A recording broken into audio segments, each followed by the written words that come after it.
Волчица вырастила младенца как своего.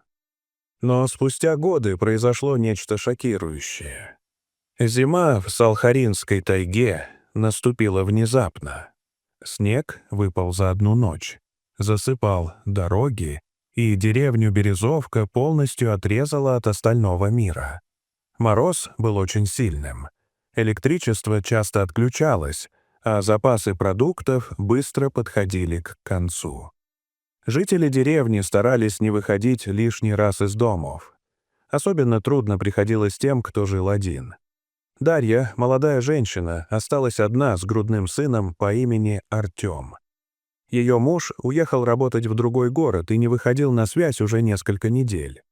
Они жили на окраине деревни, в старом доме.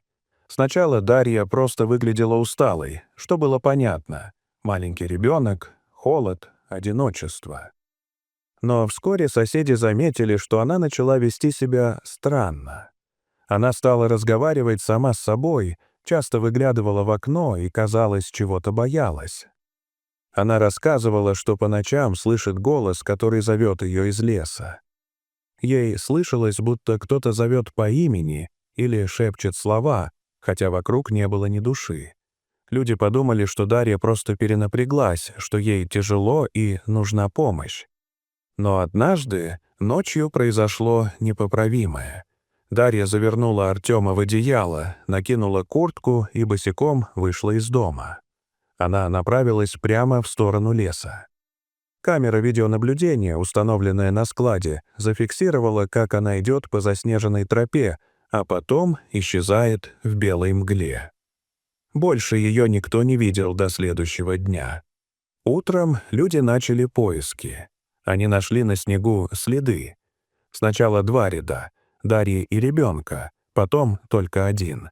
Через какое-то расстояние — кровь, одеяло и отпечатки маленьких рук.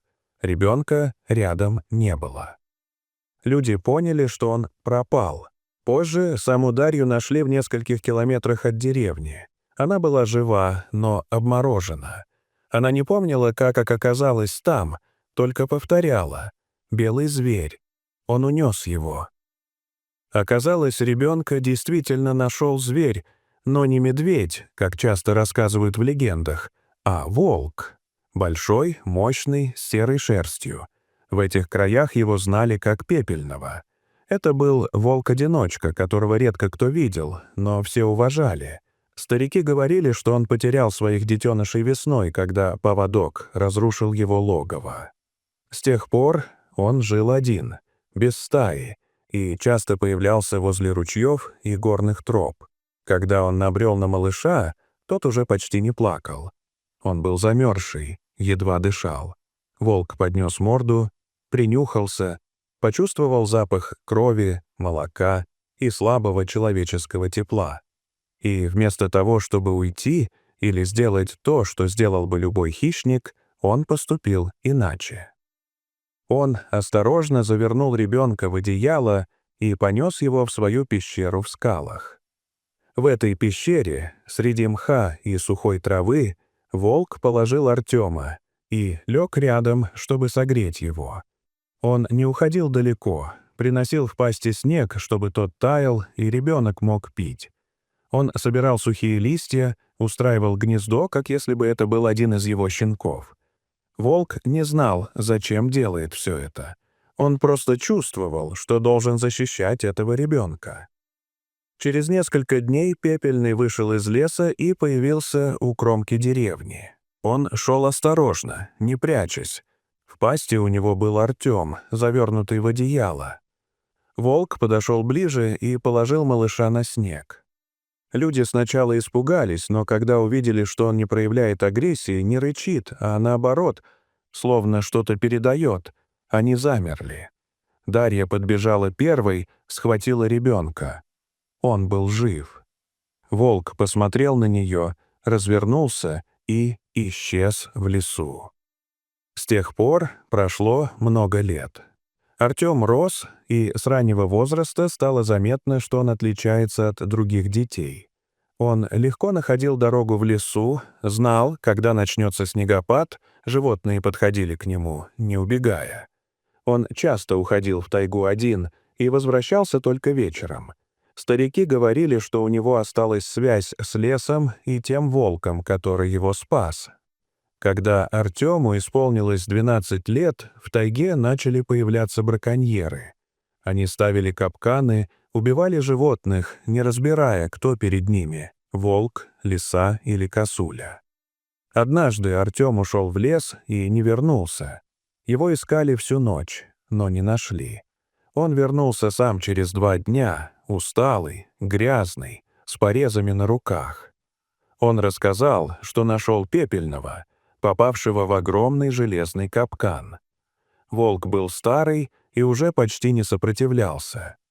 Артем пытался открыть капкан, когда услышал голоса. К ним шли браконьеры. Из леса неожиданно выбежал другой волк, молодой и крупный, и отвлек их. Артем тем временем сумел освободить пепельного. Волк поднялся и ушел в чащу. Это была их последняя встреча. С тех пор Артем начал жить иначе. Он построил маленький деревянный домик у опушки и начал учить местных детей. Он рассказывал им, как различать следы животных, как не бояться леса и понимать его сигналы. Он говорил, что лес — это не просто деревья, а живое существо, которому тоже нужна защита. Через несколько лет появилась новая угроза. Большая строительная компания купила землю недалеко от гор. Они хотели вырубить часть леса и построить карьер. Вода в реке стала мутной, деревья начали желтеть, в поселке участились болезни. Артем собрал людей. Он рассказал им, что когда-то этот лес его спас, и что теперь очередь за ними. Он повел их в самую глубину тайги, показал ту пещеру, где его согревал волк. Люди слушали, молчали, а ночью над горами поднялась сильная буря. Снег завалил дорогу, техника замерзла.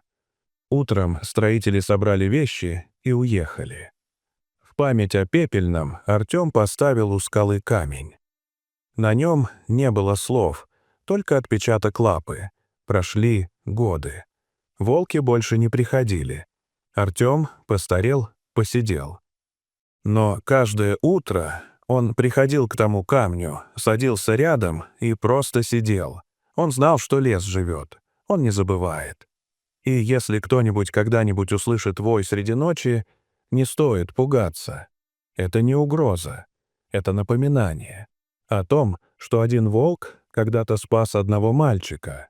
И эта история навсегда осталась в памяти леса.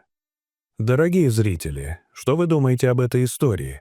Расскажите, пожалуйста, в комментариях. А если вам понравилось это видео, то ставьте лайк и подписывайтесь на наш канал. До свидания.